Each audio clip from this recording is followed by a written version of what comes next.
ચાલો જાણીએ આપણા સૂર્યમંડળ વિશે અદ્ભુત ચિલ્ડ્રન્સ એન્સાઇક્લોપીડિયામાંથી. અનુવાદક છે પાયલ અને આનલ મદ્રાસી. સૌરમંડળ એટલે શું? સૌર એટલે કે સૂર્યને લગતું.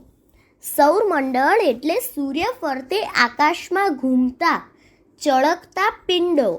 એમાં ટચુકડા ગ્રહ તરીકે ઓળખાતા પ્લુટો સહિત નવગ્રહો છે.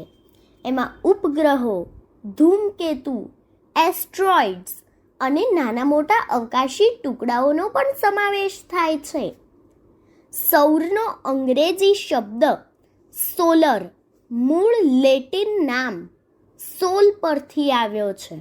સૌરમંડળના પદાર્થોને તેના સ્થાનને નજરમાં રાખીને તેને 3 ઝોનમાં વિભાજિત કરવામાં આવ્યા છે. ઝોન 1માં બુધ, શુક્ર, પૃથ્વી અને મંગળ એ ગ્રહો તથા એસ્ટ્રોઇડ્સના મુખ્ય પટ્ટાનો સમાવેશ થાય છે. ઝોન 2માં મોટા ગ્રહો, તેના ઉપગ્રહો અને સેન્ટોર્સનો સમાવેશ થાય છે. ઝોન 3 અથવા બાહ્ય સૌરમંડળ એટલે કે નેપચ્યુનની પેલે પારના પદાર્થ, કીપર બેલ્ટ, ઉર્ટ વાદળ અને એ બધાની વચ્ચેનો વિશાળ વિસ્તાર વગેરેનો સમાવેશ થાય છે. સૌરમંડળ જેમાં રહેલ છે એ પર્યાવરણને ઇન્ટરપ્લેનેટરી મીડિયમ તરીકે ઓળખવામાં આવે છે.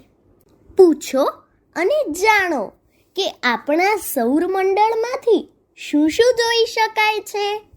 સૂર્ય, પૃથ્વી, પૃથ્વીનો ચંદ્ર, બુધ, શુક્ર, મંગળ, ગુરુ અને શનિ નરી આંખે જોઈ શકાય છે. ક્યારેક ચળકતા એસ્ટ્રોઇડ્સ, ધૂમકેતુ અને ઉલ્કા પણ નરી આંખે જોઈ શકાય છે. અદ્ભુત સત્ય! દૂધ ગંગા એ ચારે બાજુ 1,00,000 પ્રકાશ વર્ષ પથરાયેલી છે.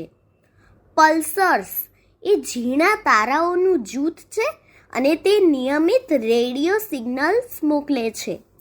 ક્વાસર્સ એ બ્રહ્માંડમાં શક્તિ માટેના તીવ્ર સ્ત્રોત છે. એનો ચળકાટ 100 ગેલેક્સી જેટલો છે અને એ સૌથી જૂના છે.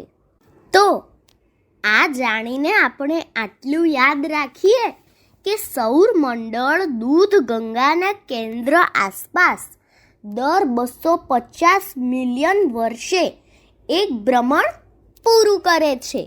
અસ્તુ.